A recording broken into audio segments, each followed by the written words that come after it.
que impartirá la conferencia Perspectiva de Género y Feminista en la Vivienda Cooperativa, Diálogos entre Montevideo y Barcelona. La arquitecta Inés Rovira es arquitecta de Uruguay, con experiencia en la Facultad de Arquitectura, Diseño y Urbanismo de la Universidad de la República.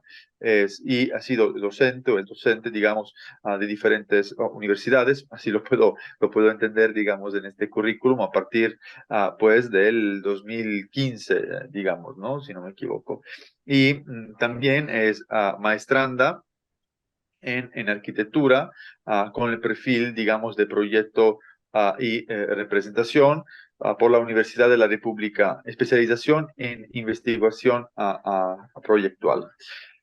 Inés, muchísimas gracias por estar aquí con nosotros y nosotras, y te cedo pues la palabra para poder escuchar tu plática. Muchísimas gracias. Gracias, Graciano, por la presentación. Les voy a compartir pantalla. Así. A ver.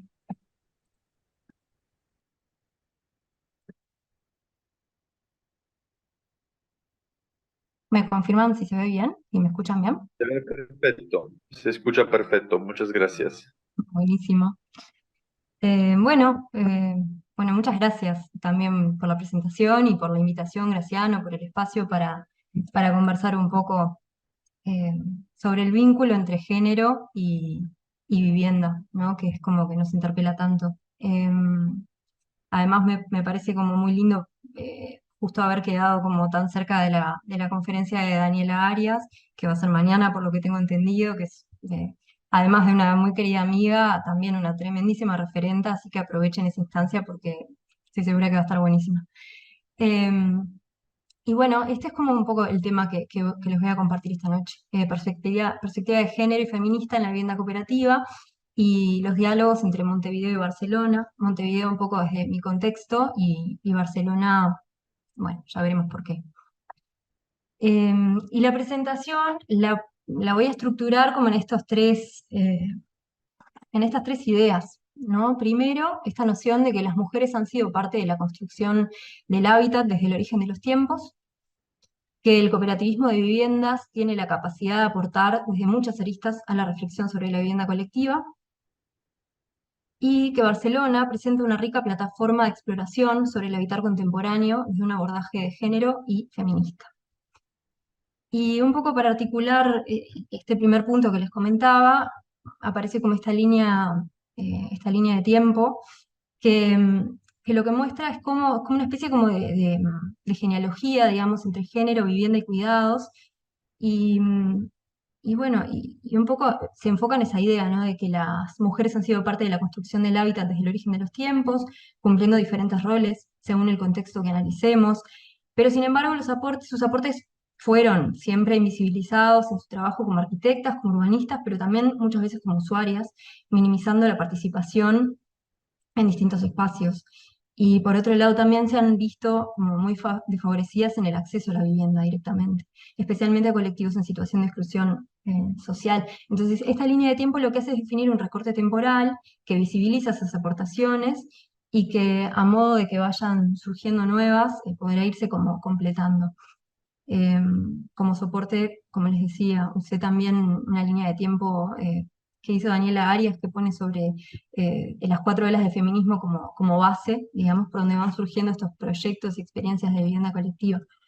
En la primera ola, en realidad, yo la llamaba Mujeres que tejen redes, se menciona como a las grandes exponentes de la primera ola del feminismo, pero ya en la segunda ola es donde empezamos a ver como el escenario de experiencias de vivienda como propias del socialismo utópico, que buscaban como la emancipación de las mujeres a través de la colectivización del trabajo reproductivo, ¿no? Yo creo que cuando me refiero a trabajo reproductivo estoy hablando del trabajo, supongo que esto es como un concepto que ya vienen trabajando, pero el trabajo no remunerado económicamente, vinculado a los cuidados, vinculado al sostén de la vida, ¿no? Em, Entre esa segunda y tercera ola feminista surgen grandes exponentes como Margaret Uteliotski, por ejemplo, em, y esas aportaciones que buscan, por ejemplo, explorar en la vivienda desde los servicios compartidos o servicios profesionalizados, buscando como la emancipación del rol de la mujer en el ámbito doméstico, en la vivienda colectiva. En relación a la tercera ola, es donde surge el movimiento cooperativista en Latinoamérica, como caso paradigmático el uruguayo, que voy a mencionar un poquito más adelante, pero también en otros países, por ejemplo en México también. Eh, y ya en la cuarta ola es donde empiezan a surgir grandes experiencias que incorporan como de manera bien explícita la perspectiva de género, ¿no? Como incorporada en los procesos de planificación territorial y también de vivienda. Surge como gran referente la ciudad de Viena, por ejemplo, y también empieza a surgir esta experiencia contemporánea de vivienda cooperativa en Barcelona, que es como donde me voy a enfocar como un poco más adelante. Entonces, bueno, es como muy posible entender esta conexión entre las distintas experiencias cooperativistas y se entiende que el cooperativismo tiene la capacidad de aportar desde muchas aristas a la equidad en el acceso a la vivienda. En este caso, me enfoco en las mujeres, desde la lucha antiespeculativa, y aporta diversidad también a los modos de acceso y de innovación en el proyecto arquitectónico mediante la propuesta de nuevos modos de habitar.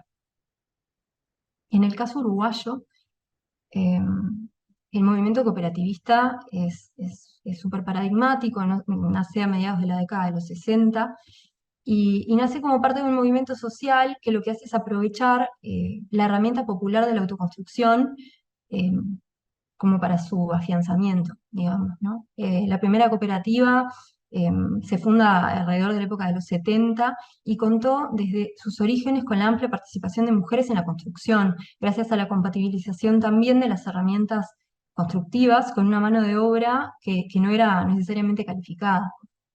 Y, y bueno, más adelante surge este proyecto que también es súper paradigmático en el contexto uruguayo, pero también como influencia en otros movimientos cooperativistas, es el caso de Mujefa, que surge ya a inicios de los 90 y fue como muy pionero por dos razones. Primero, por el perfil de usuarias, porque estaba enfocado en un colectivo estrictamente de mujeres, algunas con hijos, que se conocen también en un contexto de vulnerabilidad socioeconómica.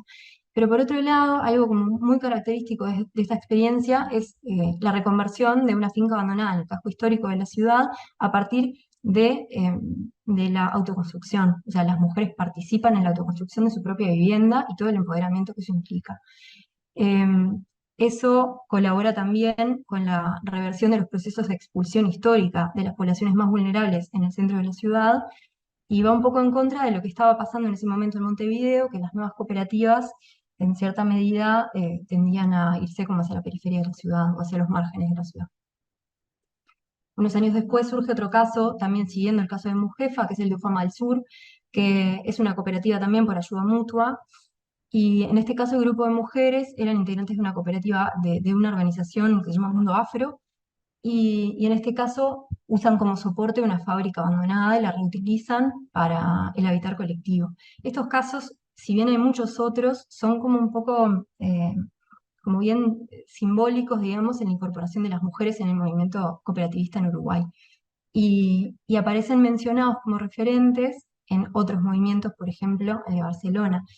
Es como interesante intentar buscar vínculos entre estos dos movimientos, ¿no? El caso del cooperativismo uruguayo, con una historia como súper afianzada y consolidada, y el cooperativismo catalán, que es un movimiento mucho más joven, con un crecimiento muy vertiginoso en los últimos años y muy visible también, ¿no? Muy visibilizado.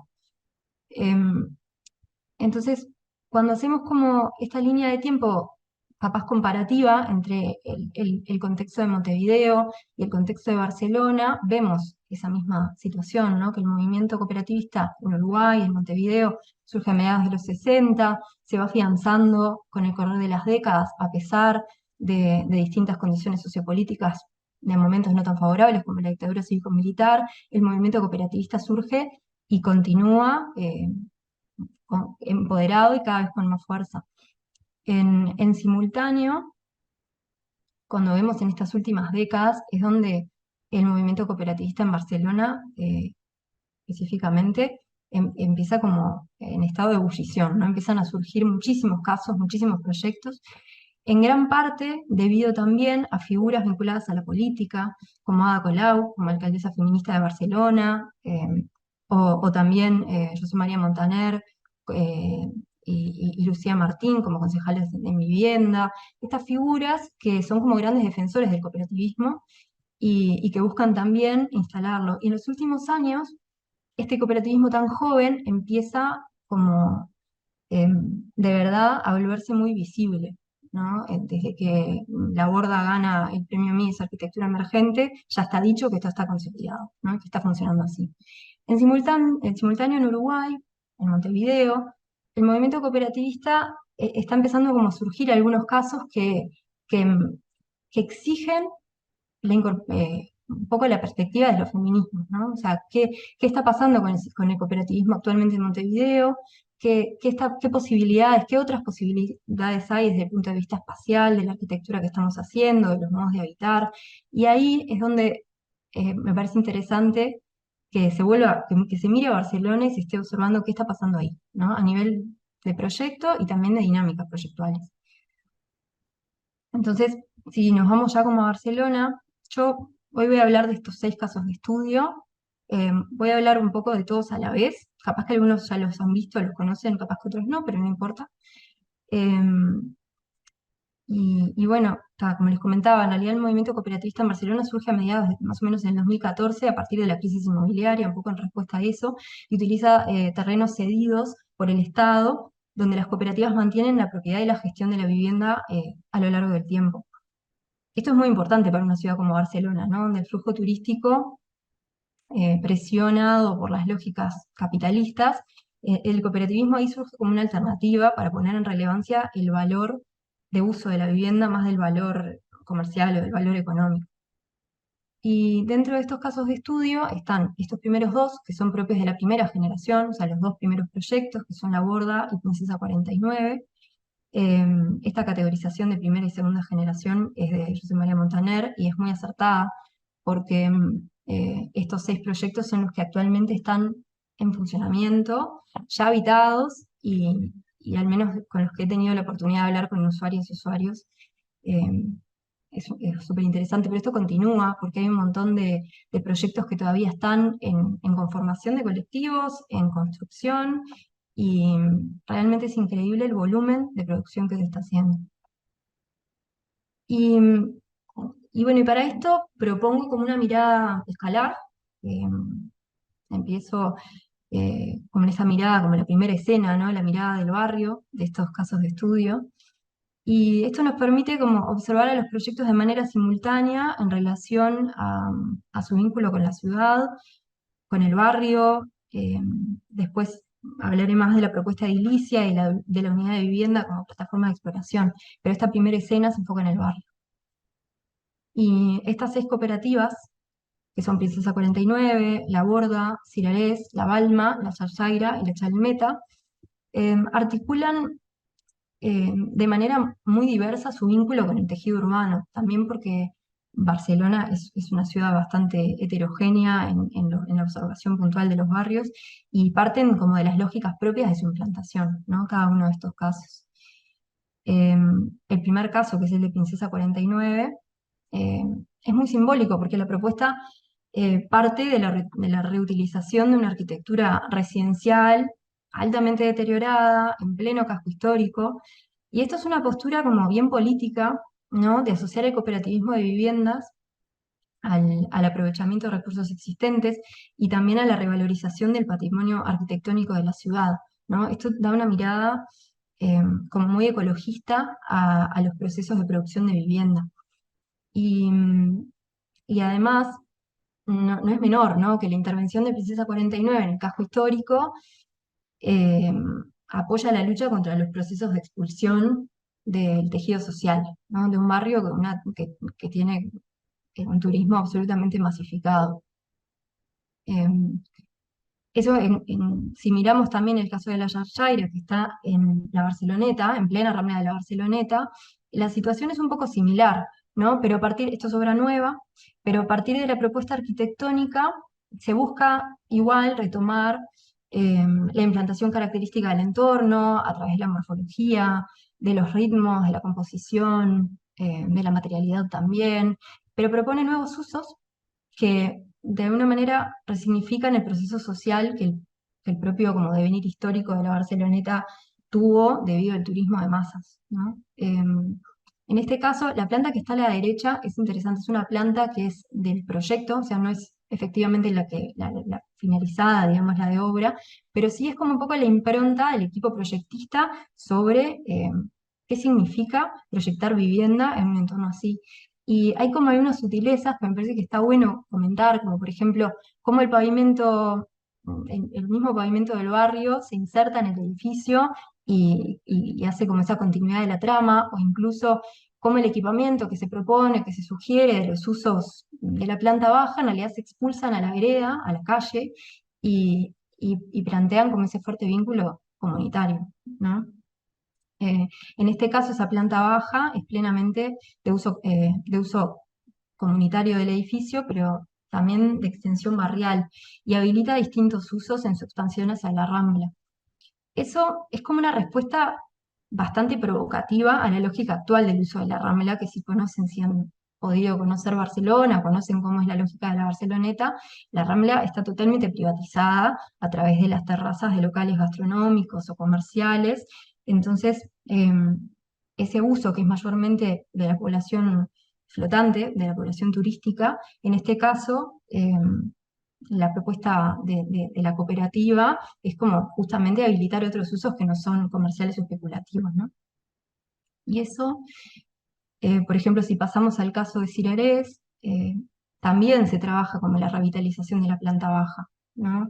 En el barrio, este es un barrio en Roquetas, donde en la planta baja, que es lo que se ve acá en la imagen, creo que se ve la manito, hay un espacio de uso comercial, y también un espacio de uso comunitario, que se abren aprovechando las características del barrio a ese espacio público amplio al cual el proyecto se enfrenta. Lo interesante de eso es cómo ese gesto posiciona a la cooperativa como parte de una red de equipamientos del barrio, ¿no? Donde incluyen varios espacios públicos de distintas escalas, el centro cultural, el anfiteatro del barrio, la biblioteca, el mercado, ¿no? Es como que la cooperativa se inserta no solo como para cumplir el rol de dar vivienda, sino también como parte de un equipamiento más. Y, y esos espacios, además de incorporar estos usos comunitarios y de cercanía, tienen como la capacidad de ampliar también la vitalidad de la planta baja, ¿no? De las plantas bajas, a través de la actividad humana, de la transparencia, de la iluminación, y se convierten en referentes en la caminabilidad del barrio, por ejemplo, y colaboran también con la percepción de seguridad al transitar el barrio por vecinas y vecinos. En ese sentido, bueno, en el caso de la Borda la situación es muy similar, ¿no? También se posiciona como parte de la red comunitaria. Es interesante también ver esta cuestión como de los radios de distintos radios de acción, de la movilidad de los cuidados, ¿no? Insertos en el barrio. Y bueno, entender que la cooperativa es más que solo vivienda, ¿no? Esa creo que es como el gran aprendizaje. Em, Después, bueno, en esta segunda como escena, que sería el edificio, es como destacable realmente del cooperativismo por sesión de uso en Barcelona, es la abundancia en los espacios comunitarios. Eso es una característica muy innovadora de estas cooperativas, porque además de ser espacios de uso comunitario de por sí, son espacios de negociación grupal y son lugares de encuentro que son capaces de contemplar las características propias de los distintos grupos humanos que conforman estas cooperativas, ¿no? En el caso de las cooperativas, los grupos humanos son fundamentales para el proyecto. Uno cuando proyecta sabe para quién está proyectando y no es un usuario como podría pasar en un edificio de vivienda especulativo, digamos. Entonces, los espacios comunitarios son como bien reflejo de cómo funcionan esos colectivos y qué aspiraciones tienen o qué deseos tienen. Y la definición también de estos espacios comunitarios se diferencia como muy conceptualmente a los espacios comunes de los edificios de vivienda colectiva, como más tradicionales, ¿no? Con esta definición como legal de, nada, de que el espacio colectivo corresponde en un metraje a cada unidad de vivienda, ¿no? Como un poco esa lectura. En el caso de las cooperativas, Todo el edificio es propiedad de la cooperativa y la distinción entre espacios comunitarios o comunes es más bien ideológica y de uso y no legal, ¿no? Esa es como una diferencia enorme. Em, los espacios comunitarios entonces son proyectados para la vida en colectivo y se suelen ubicar en muchos casos en la planta baja, pero no necesariamente, sí en zonas súper visibles de los edificios, más bien centrales, eso para fomentar siempre su uso y la participación. Em, muchas veces, en muchos de los casos, esto que vemos son las plantas bajas de estos 6 casos de estudio. Es interesante ver también la diferencia de escalas entre unos y otros. Eh, y se encuentran en muchos casos en las plantas bajas muy vinculados con el dominio público, ¿no? Eh, en muchos casos, como en casi todos, en la Yayaira, en la Borda, en la Balma también, en la Chalmeta, estos espacios comunitarios están vinculados a lo público y cuentan también con la cocina o el comedor como espacio central, ¿no? Las cocinas comunitarias, que son lugares de reunión grupal que puede ser programada, pero también puede ser espontánea, y que funcionan como núcleos de integración también con otras cooperativas a veces o con otras organizaciones barriales. Después hay otros casos, como por ejemplo en La Borda, los espacios comunitarios también suceden en altura, y bueno, eso es una característica como muy propia de ese proyecto. Estos espacios comunitarios se diferencian, al menos en mi lectura, de los espacios comunes, que sí son espacios de uso colectivo, pero que no necesariamente buscan como el encuentro de la comunidad, ¿no? Como por completo. Y lo que se ve en este gráfico son los espacios que en muchos casos son comerciales, que yo ahí le llamaba como dimensión pública, porque, bueno, como todos cuentan con un espacio o con distintos espacios que puedan ser usados como locales comerciales, de gestión también cooperativa en muchos casos. Pero es interesante cómo en realidad ninguna de las propuestas, también esto por cuestiones de dimensiones de predio y de necesidades de los propios conjuntos, pero ninguna de las propuestas brinda espacios exteriores equipados, ¿no? Un espacio público equipado. Pero sí sucede, por ejemplo, en La Borda o en Cirerés, ¿no? Se ve como en estos grandes espacios, que sí cuentan como con espacios de acceso techados. Que eso no sucede en todas las cooperativas, también un poco por eso que decía de las dimensiones de los predios, pero estos lugares eh, que pertenecen al dominio público, de alguna manera extienden al interior del edificio eh, el dominio público a través de la continuidad espacial y muchas veces material también.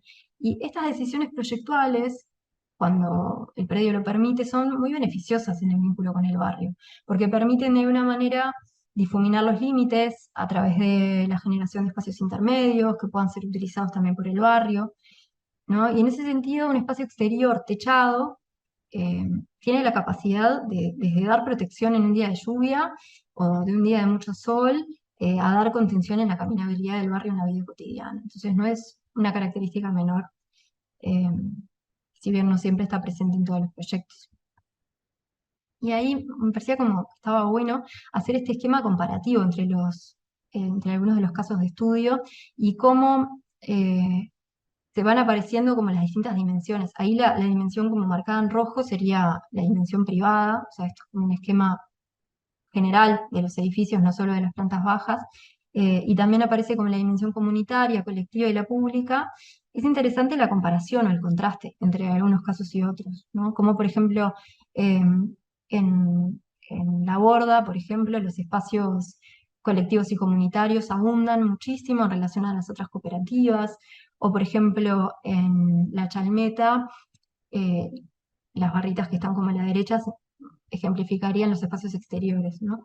En La Chalmeta, por ejemplo, las unidades de vivienda tienen un área súper generosa de espacios exteriores propios, ¿no? Aparecen como en este esquema comparativo donde ya no importa la dimensión en sí del edificio, sino la proporción de estos espacios, es posible ver también cuáles son como las prioridades o las decisiones proyectuales que se pusieron eh, como en la mesa, ¿no? Al momento de elegir, de proyectar el habitar en comunidad. Y, y bueno, y en relación, estos espacios que traigo ahí como en imagen refieren a la movilidad, ¿no? Y a que todos los proyectos analizados eh, cuentan con esta característica de espacios de estacionamiento de bicicletas, también de cochecitos de bebé o de carritos para hacer las compras, ¿no? Estos espacios que se le da lugar a este tipo de estacionamientos en las plantas bajas, cerca de los accesos. Y esto no solo aumenta el confort también de liberar a las unidades de vivienda de tener que guardar estos grandes objetos, sino que también prioriza y estimula la movilidad activa por el barrio y por la ciudad, ¿no? Le da lugar a eso y es como una mirada también bastante política de la movilidad urbana. Otra característica así como bien relevante de estas cooperativas es la conformación de los lavaderos colectivos. Esto en vez, ¿no?, de que cada unidad de vivienda cuente con su lavadero o lavasecarropas individual, sino estos lavaderos colectivos como una alternativa sostenible, eficiente, que apunta al ahorro energético a través de la optimización de los recursos y el secado al aire libre. Pero más que nada, lo que me parece interesante de esto es cómo las cooperativas le dan una ubicación súper jerarquizada a los lavaderos, visibilizando las tareas de cuidado, ¿no? Siempre tratándose de zonas calificadas espacialmente. Y esto va como muy en contra de los espacios, de las prácticas habituales en la vivienda colectiva, ¿no? Donde los lavaderos se suelen encontrar en espacios secundarios, ocultos, y la existencia de esos lavaderos muchas veces es más un tema de las reducidas dimensiones de las unidades de vivienda. En este caso es todo lo contrario, y la visibilización de las tareas de cuidado me parece que es como el aspecto como más fundamental de todo esto. Em, y acá también es como relevante la articulación de los espacios exteriores colectivos, comunes en el edificio, en los distintos edificios. Por ejemplo, en el caso de la Chalmeta, que es la imagen que está arriba a la derecha, cómo el sistema circulatorio que es abierto se va conectando espacialmente, visualmente también, con una amplia azotea, que puede ser, o al menos en el proyecto lo planteaban como soporte de una huerta comunitaria en el edificio. Que este aporte es súper beneficioso para prácticas saludables y para la construcción de comunidad también, si bien en muchos casos no necesariamente esas huertas se terminan desarrollando, pero sí es como una intención de proyecto que sucedan, que existan. En el caso de Cirerés, que es la imagen de abajo a la derecha, está como la particularidad de que muchos de los espacios de encuentro comunitarios suceden en áreas exteriores, en terrazas, ¿no? Donde además de resolver el sistema circulatorio del edificio, al regular las dimensiones de esas circulaciones exteriores, se conforman realmente espacios de encuentro, donde se proyectan visuales, se generan áreas techadas, y, y en este caso, por ejemplo, es donde suceden los lavaderos colectivos, ¿no? Como volviendo al tema anterior. Y todos los proyectos, entonces, no me voy a detener mucho en esto, pero contemplan también la sustentabilidad en los procesos constructivos. En muchos de los casos trabajan con elementos prefabricados en su estructura, en madera contralaminada. Por ejemplo, el caso de Cirerés, al día de hoy, creo al menos, es la estructura en madera más alta de España. Eso es como súper relevante también para el movimiento cooperativista. Pero también, además de este boom de construcción en madera, a mí particularmente me resulta como muy interesante la rehabilitación integral del edificio de Princesa 49. Me parece que es una práctica absolutamente clave para la regeneración urbana sostenible. Esto permite, sí, se pueden mejorar ampliamente las características espaciales para los modos de habitar del colectivo, para mejorar el ahorro energético del edificio, pero es como súper relevante que una de estas experiencias haya tomado una arquitectura existente y la haya trabajado para poder sostener modos de habitar contemporáneos. Y después el único caso, que es el de la Chalmeta, que la estructura es de hormigón, estructura tradicional, en realidad ahí eso surge como una estrategia más bien económica, ¿no? O sea, de elegir la opción más económica para poder dar espacio a otras necesidades que el colectivo manifestaba que tenían, y eso, bueno, también me parece que es como, es digno de mencionar, ¿no? Y bueno, y como tercer escenario aparece la unidad de vivienda, y, y bueno, la exploración tipológica, ¿no?, que sostiene este ejemplo de cooperativismo de vivienda por cesión de uso, es un aporte súper innovador para la producción de vivienda colectiva actual y que parte de procesos proyectuales que contemplan la participación de quienes habitan el espacio, de sus necesidades, de sus deseos. Ahí hay algo que David Falagán dice que me resulta súper interesante, que es esta diferencia conceptual entre la adaptabilidad y la flexibilidad en la vivienda. ¿No? Que por un lado la vivienda adaptable tiene que tener como la capacidad de soportar diferentes apropiaciones, ¿sí? Sin tener que realizar modificaciones espaciales necesariamente. Y que por otro lado, la vivienda flexible tiene que tener la capacidad de ajustarse a los cambios en las necesidades de quienes habitan, permitiendo modificaciones físicas que habiliten estas configuraciones espaciales. Pero en ese sentido, aparece el término como de flexibilidad en un sentido más amplio, más abarcativo, ¿no? Que puede contener ambos conceptos, refiriendo como flexibles a las viviendas que tienen la capacidad de transformarse, utilizando pocos recursos tecnológicos y también una mano de obra que no necesariamente es especializada. Y eso se observa en todos los casos de estos 6 casos de estudio del cooperativismo en Barcelona.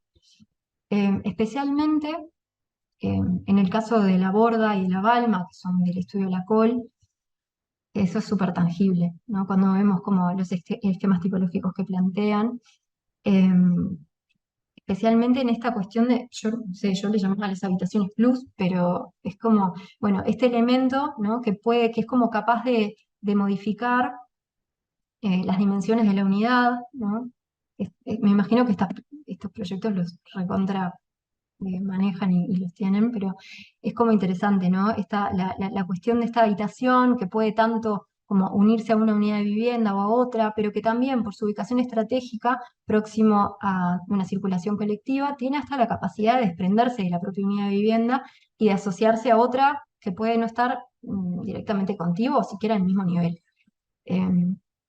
Eso en realidad tiene como esa capacidad de aportar desde la diversidad en las estructuras tipológicas dentro del mismo edificio, pero también en esta lectura de la flexibilidad eh, y de la transformabilidad de las unidades de vivienda. Y en estos son como los esquemas tipológicos de los 6 casos de estudio. Por ejemplo, en el caso de la Yarshire, que es bueno, es de los más chiquitos, ¿no? Pero lo que sí se puede ver en este caso y en otros es la interpretación de la flexibilidad espacial a través de de la posibilidad de comunicar o de aislar distintas habitaciones.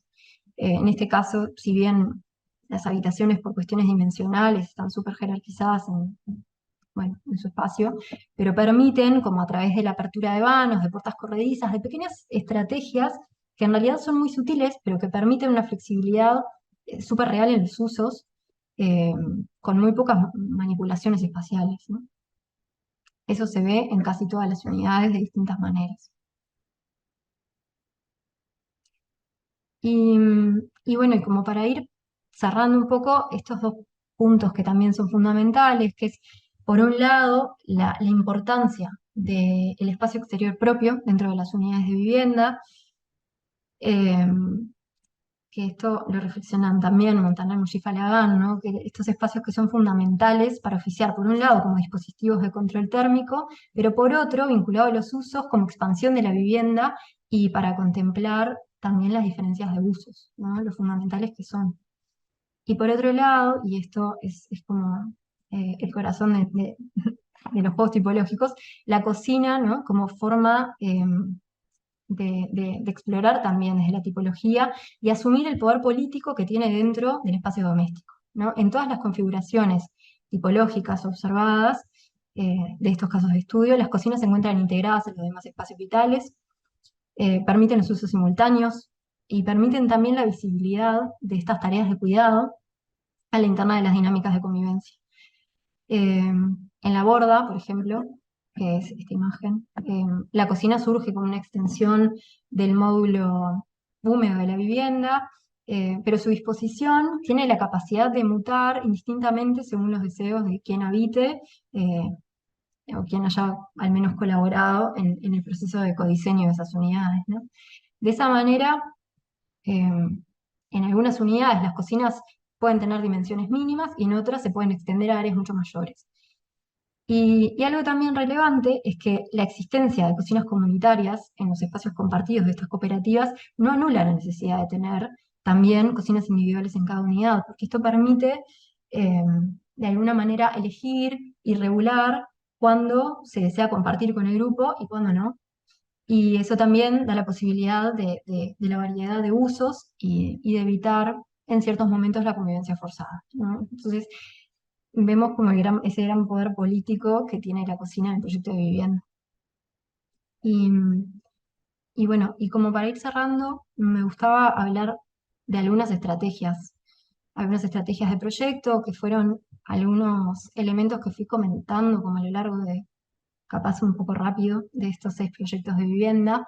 La reutilización de las infraestructuras existentes, la implantación en el tejido urbano degradado, bueno, características que parten también de la escala barrio, también de la escala edilicia y también de la escala propia de la unidad de vivienda. Y, y eso tiene como la capacidad de cantar en ciertas claves eh, que están asociadas a la perspectiva de género, que el cooperativismo por cesión de uso en Barcelona ensaya en sus propuestas y que puede también trasladarse a la producción de vivienda colectiva en muchas otras realidades. Desde la escala barrial, por ejemplo, interesa el vínculo eh, con el tejido urbano, ¿no? Con el tejido urbano existente que contempla su morfología y su topografía, que revaloriza el patrimonio arquitectónico y la memoria local, que incorpora programas comunitarios utilizando criterios de proximidad como una respuesta muy valiosa a la condición urbana de estas cooperativas, que permite la activación de las plantas bajas, al aumentar la integración comunitaria y la mejora en la percepción de seguridad en los entornos. Desde la escala edilicia, la existencia de los espacios comunitarios flexibles y diversos, ¿no? También visibles, que aporten lugares de encuentro programado y también espontáneo, que puedan mutar a lo largo de los años y que puedan cumplir con las necesidades cambiantes de los grupos cooperativistas.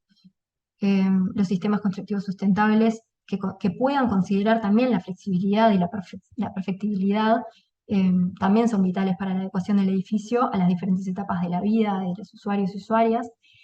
Y, y es un punto fundamental la variabilidad tipológica, ¿no? Em, la visibilización de las tareas de cuidado en la órbita comunitaria tiene esa capacidad de poner en el centro la vida y permite también una distribución equitativa de las tareas en el ámbito doméstico extendido, no solo en la unidad, sino en este ámbito extendido, aportando eficiencia y estimulando la equidad de género. Y, y desde la escala de la unidad de vivienda, son aportes fundamentales la flexibilidad y la adaptabilidad a partir de estrategias simples de manipulación espacial, la de jerarquización espacial que permita la visibilidad del trabajo reproductivo y fomente la equidad entre los integrantes de los distintos grupos de convivencia. Y, y bueno, y también la importancia del espacio exterior propio, ¿no? Como elemento para aportar calidad ambiental y variedad en las apropiaciones. Y eso me gustaba como cerrar de alguna manera con estos aprendizajes, que en mi caso yo los vinculo con el cooperativismo en Uruguay, pero creo que son trasladables a otros modos de producción de vivienda. El primero sería esta lectura muy clara, ¿no? De que los modos de producción de vivienda sí inciden en las cualidades espaciales logradas. Es fundamental, ¿no? Que los procesos participativos y de codiseño, al incorporar la perspectiva de género, tienen la capacidad de incidir en la conformación de espacios más equitativos para el disfrute de todas las personas, que la incorporación de programas comunitarios, utilizando criterios de proximidad, colaboran con la regeneración urbana, la integración social y la mejora en la percepción de seguridad de los entornos urbanos, que los espacios comunitarios flexibles, diversos y visibles aportan lugares de encuentro programado y espontáneo en la vivienda cooperativa, pudiendo mutar a lo largo de los años para cumplir con las necesidades cambiantes de los grupos, que la perfectibilidad es una herramienta fundamental para la continua adecuación del espacio habitado, y que la visibilización de las tareas de cuidado en la órbita comunitaria ponen en el centro la vida y permiten la distribución equitativa de estas tareas en el ámbito doméstico extendido. Me parece que estos aprendizajes que vinculan a la perspectiva de género en la vivienda cooperativa tienen esa capacidad de incidir también en nuestra práctica en un sentido mucho más amplio, o al menos eso debería y me gustaría que ese fuera el aporte de esta charla y para ustedes esta noche. Y bueno, y por ahí cierro. No sé si fue un poco rápido, tal vez. Muchísimas gracias, arquitecta Inés. La verdad, ha sido un gusto para mí poder ver esta plática por diferentes motivos. Un motivo es, digamos, por el tema, pues, tratado, ¿no? Ese tema, pues, de cooperativismo y, sobre todo, analizado, digamos, de una cierta forma, de manera práctica, es decir, con unos casos de estudio y con unas propuestas, digamos, muy claras, ¿no?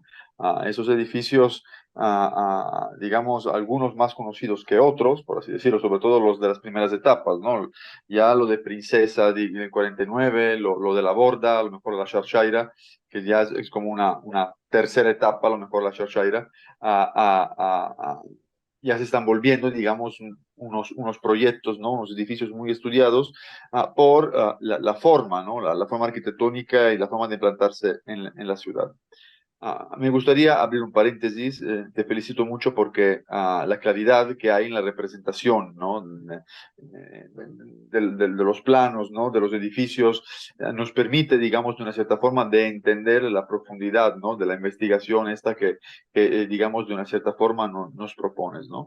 Por otro lado, me da mucho gusto que estos criterios, ¿no? O que, digamos, tocaste en parte, digamos, en la presentación, ¿no? Cuando hablabas del tema de la diferencia entre adaptabilidad y flexibilidad, el balcón como espacio exterior propio, la perfectibilidad y el enfoque, digamos, urbano, son criterios, digamos, que pertenecen, digamos, de una cierta forma como a nuestra familia, ¿no? De máster de máster de la vivienda, ¿no? Por lo tanto, son todos Bien. temas que nos permiten, por así decirlo, por un lado, analizar, ¿no? Esos casos de estudios que están dispersos, pues, en la ciudad y por otro lado también de diseñar, ¿no? Entonces, yo creo que todo este trabajo tan increíble, ¿no? Que nos presentaste hoy, digamos, de una cierta forma, puede ser muy interesante y ojalá que estos puntos, estas claves, las recomendaciones, las estrategias, salgan incluso de los edificios cooperativistas. O sea, se pueden aplicar, digamos, de una cierta forma en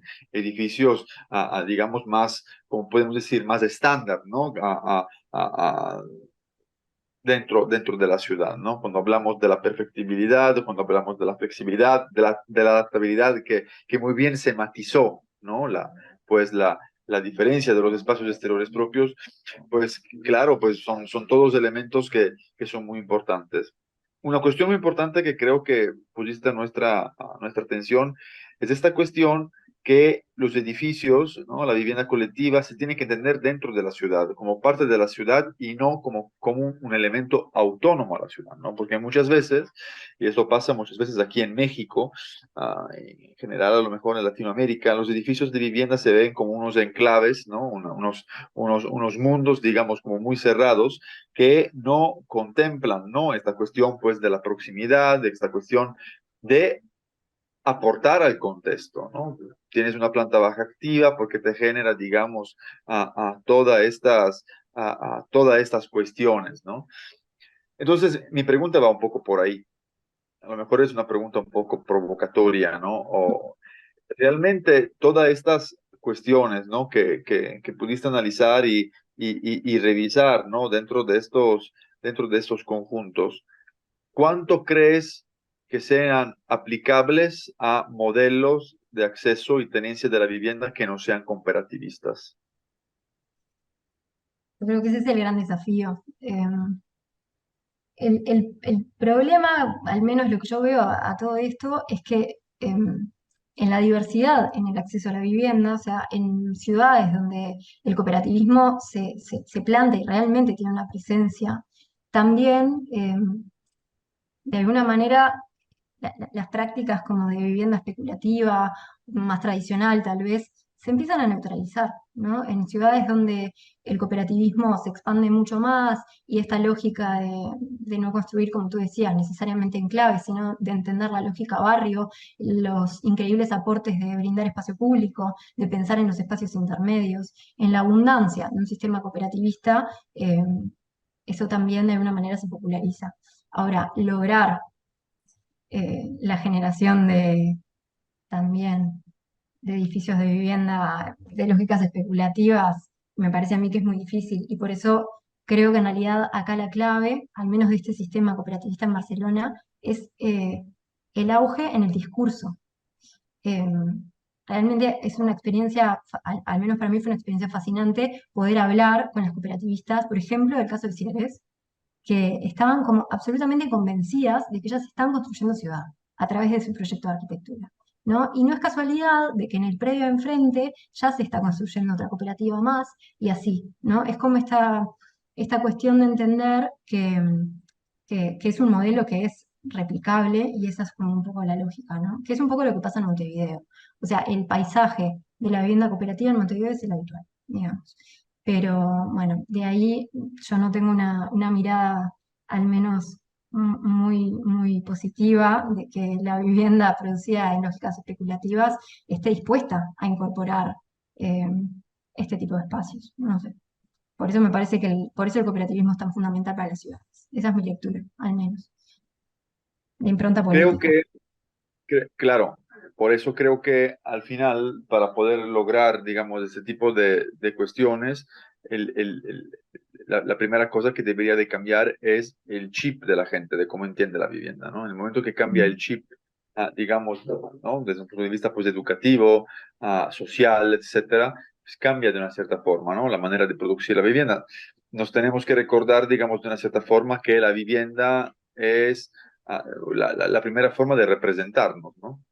Y es una postura política, como bien comentabas, ¿no? Entonces, a diferentes tipos y modelos de vivienda corresponde un diferente tipo y modelo de ciudad.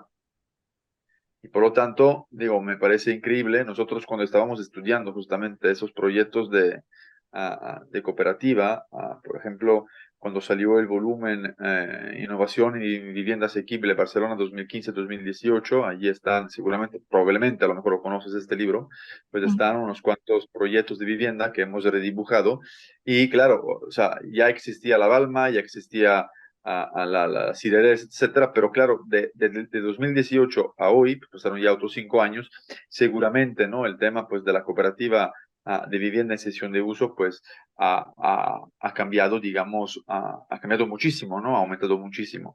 Nombrabas como caso específico, bueno, dos casos específicos que yo creo que son muy importantes por lo que representan. El primero que es lo de Princesa 49, ¿no? Que fue de hecho el primero, porque al final, ah, ah, claro, un edificio de propiedad pública, de una cierta forma abandonado, porque estaba todo degradado, ¿cómo lo transformó en vivienda social, digamos, de una cierta forma? O sea, vivienda, o sea, ¿cómo puedo hacer que este edificio entre dentro de la bolsa de vivienda que puede ofrecer el ayuntamiento? Y tiene que ver con esta cuestión, ¿no? De la regeneración urbana. ¿Qué podemos hacer con el patrimonio construido? Por lo tanto, es como un símbolo, ¿no? En ese sentido. Y por otro lado, el edificio de la Xarxaira, que es a lo mejor uno de los más chicos, porque realmente pues Sí. lo de la Balma, lo de la Chalmeta y los demás son más grandes, pero simbólicamente representa una posición de resistencia, ¿no? Respecto al cambio brutal, ¿no? Que está sufriendo y que ha sufrido y que a lo mejor seguirá sufriendo el barrio pues de la Barceloneta, ¿no? Y eso se debe a, seguramente tú conoces, ¿no? Digamos, este aspecto tan interesante, la posibilidad de construir este edificio gracias al hecho que un terreno público destinado a equipamiento se da para construir un edificio de vivienda cooperativa porque se entiende que la vivienda cooperativa o la vivienda en general de protección oficial es un servicio que tiene que dar la ciudad. Es decir, hay un cambio, ¿no? Un cambio ideológico que es absolutamente fundamental, ¿no? Y entonces volver otra vez al barrio con esos proyectos, digamos, representa, yo creo, un punto muy importante para manifestar, pues, que aquí estamos, digamos, de una cierta forma y queremos a seguir habitando, ¿no? Estos lugares. La parte política en la vivienda cooperativa es muy importante, ¿no? Fundamental. Y exactamente, para mí por eso, justamente el caso, por ejemplo, de Princesa, eh, me resuena mucho al caso de Mujefa que yo mostraba, o de Ufama al Sur también, como estos casos como bien paradigmáticos de comienzos de los 90 que, en Montevideo estoy hablando, ¿no? Que justamente esos colectivos de mujeres lo que hicieron fue defender su lugar, ¿no? Defender su lugar en el centro de la ciudad. Y es gracias también como a esa lucha de ese colectivo de mujeres que logran conseguir esa finca abandonada en pleno casco histórico, no en cualquier lugar, sino en plena peatonal, ¿no? del casco histórico. Eh, y eso es como, de alguna manera, al menos en la historia del cooperativismo en Uruguay, es como un momento muy clave, ¿no? De estas cooperativas que trabajan con las preexistencias, que revalorizan el patrimonio arquitectónico, pero también la memoria colectiva, ¿no? Y son como, de alguna manera, eso, casos como bien simbólicos. Y por eso a mí me resuena tanto el caso de Princesa, y personalmente, si bien considero que desde la arquitectura de las obras nuevas es interesantísima, que son casos de estudio y van a hacerlo durante muchos años, a mí me parece que la propuesta de Princesa 49 debería ser el futuro de las ciudades. O sea, pienso que la clave en gran parte está ahí. Está en la reutilización de esas infraestructuras en ciudades como vemos en Montevideo, que todas las semanas se tiran abajo edificios de un valor histórico altísimo y no hacemos nada al respecto. Entonces creo que ahí este posicionamiento político del cooperativismo y todo lo que permite a nivel urbano eh, es como un aspecto a prestar como especial atención para el carácter de cambio que puede llegar a tener en las ciudades. Esa es mi Abro, reflexión. ya pregunto si tienen alguna pregunta para el Sí. arquitecto Enes, Lucía, Liliana, Santiago. Tú estudiaste en el edificio de la Borda, ¿no? Hola Inés, sí, Hola. pues no tengo como tal una pregunta, solo pues muchas felicidades, estuvo muy lindo. Como dice Graciano, sí, me tocó estudiar el edificio de la Borda en una entrega que tuvimos durante el curso. Entonces fue muy pues gratificante escuchar como de una profesional hablar sobre lo que opina de este edificio. Eh, la verdad es que bueno, el trabajo era sobre un análisis de qué tanto cumplían ciertos edificios sobre ciertos parámetros. Y bueno, a mí lo que se me hizo muy interesante es que este edificio cumple con muchísimas cosas. Tiene como todas las estrellitas sobre lo que es vivienda colectiva. Entonces fue como muy agradable conocer sobre este lugar. Entonces, pues bueno, era eso. Muchas gracias. Buenísimo, Santiago. Gracias a ti. Sin Ay, duda, cumple con todas las estrellas. Sí. yo tengo Lucía. bueno, este, como comentabas, bueno, Princesa 49, lo veo como un caso muy bueno, como de ejemplo, este, y bueno, me gustaría escuchar un poquito más sobre el tema. ¿No fue muy complicado en su momento como intervenirlo? Desde el espacio, desde la arquitectura. Ajá, sí, Es interesante ver reutilizarlo. cómo, sí, es interesante ver cómo las plantas de proyecto. En este caso, en el caso de Princesa es un edificio muy chico, entonces eran como muy pocas unidades de vivienda. Y lo interesante dentro de estos procesos propios del cooperativismo en Barcelona, entiendo yo, eh, son los procesos de ecodiseño, ¿no? Y acá, siendo tan pocas unidades de vivienda, ¿no? En un colectivo humano tan acotado, me parece que lo interesante es como la participación de las futuras usuarias y usuarios en el proceso proyectual. Entonces, eso lo que da, me parece como cuando se analiza en sí el proyecto, es como cada nivel, cada unidad, no necesariamente, no hay como un esquema tipológico tan claro, sino que lo que se hizo es como adaptar la estructura del edificio a las necesidades de cada núcleo de convivencia. Em, Desde las dificultades de lo constructivo, al menos, no lo sé, o no, capaz Graciano lo tiene más claro, yo no lo tengo tan claro, pero entiendo que son las lógicas propias de la reforma y eso tiene sus dificultades, pero sin dudas de la optimización de recursos, vale la pena. Mm, Sí, pues es lo mejor, digo, porque rescatas y al mismo tiempo pues estás como pues haciendo vivienda para pues algo que se necesita. Bueno, me interesó mucho ese tema. Bueno, muchas gracias. Gracias, El Lucía. edificio, el edificio de Princesa 49, cuando la cooperativa Sostra Civic, si no me equivoco, Sí. lo ha intervenido, ah, uno de los requerimientos, digamos, del ayuntamiento para poder acceder, ¿no? O para poderlo dar con esta cuestión, pues, de la cesión de uso, más bien del derecho de superficie, luego la cesión de uso, pues, la da la cooperativa a los cooperativistas, fue, por ejemplo, el tema de la accesibilidad, ¿no? El Ujú, edificio no estaba con elevador, por lo tanto, se tuvieron que hacer unas modificaciones o unas adaptaciones, digamos, de la estructura del edificio para poner un elevador.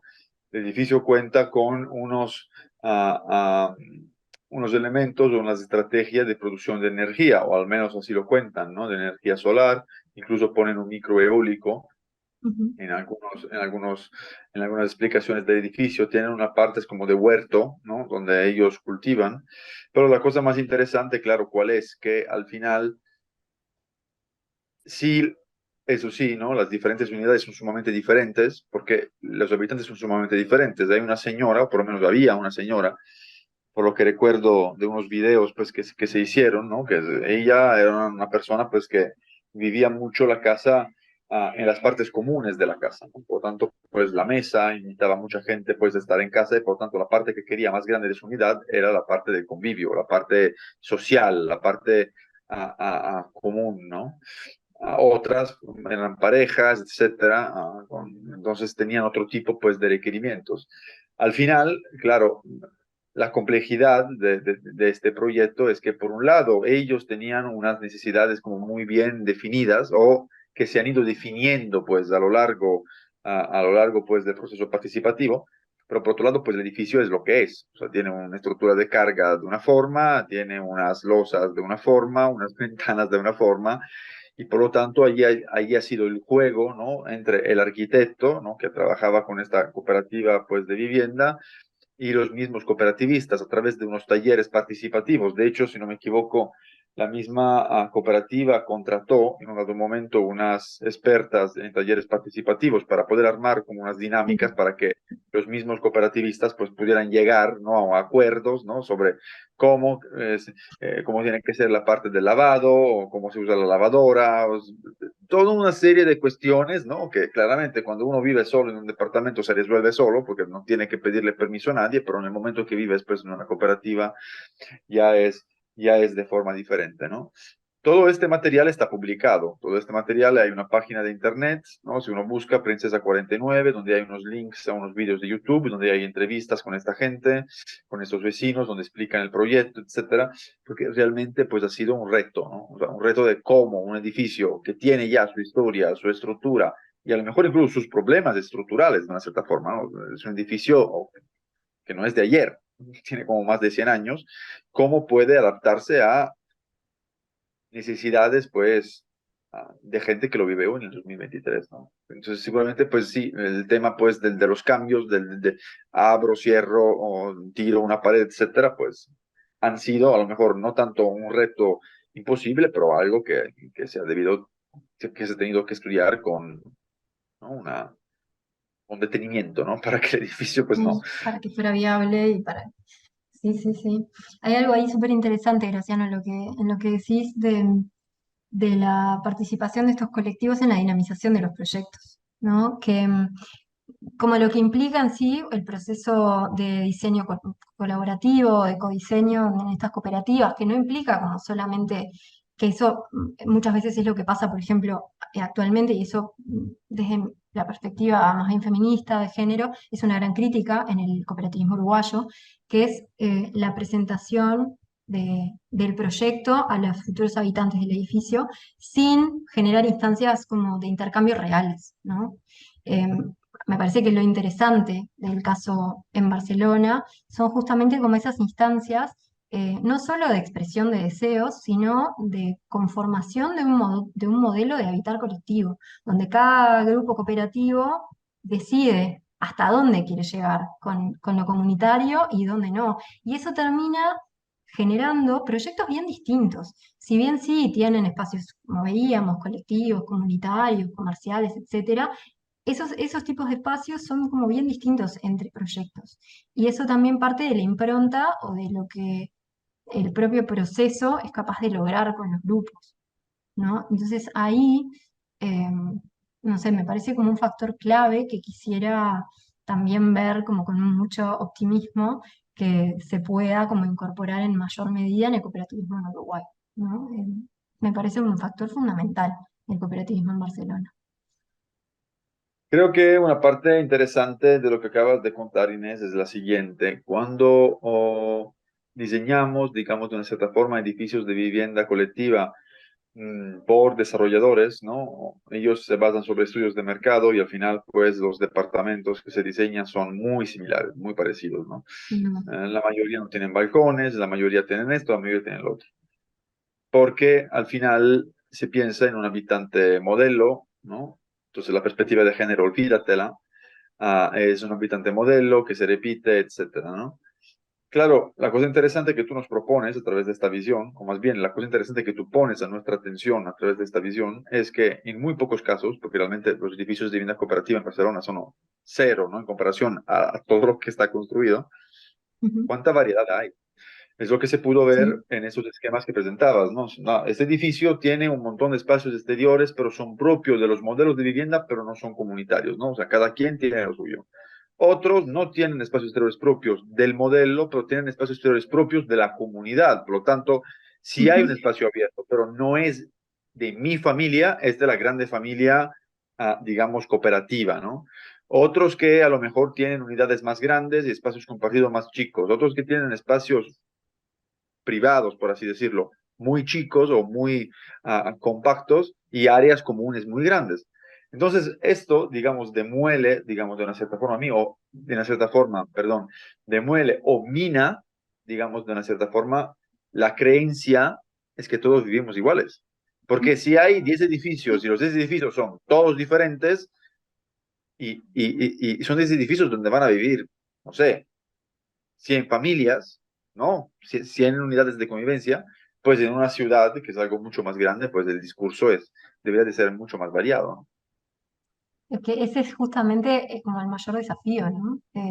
Cómo cada colectivo, cómo cada grupo humano, cada grupo cooperativo genera edificios bien distintos entre sí, con sus improntas propias y sus procesos propios de estos, bueno, de estos procesos participativos, pero también cómo esos mismos edificios pueden tener la capacidad de transformarse a lo largo del tiempo, ¿no? De generar variabilidades tipológicas, transformabilidades, ¿no?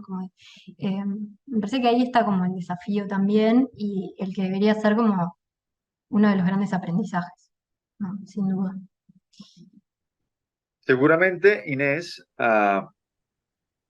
el hecho de que hayan personas interesadas en estudiar estos fenómenos, esos elementos, esos edificios, como tú bien aquí nos explicaste, seguramente es el principio o pudiera ser el principio para que tengamos como más conocimiento pues, sobre el tema y a partir de tener este más conocimiento y sobre todo más difusión, estos modelos de vida, porque transcienden lo que es el edificio en sí, esos modelos de vida pues se puedan repetir, replicar, ¿no? Reinterpretar, ¿no? Contaminar, puedan contaminar la ciudad.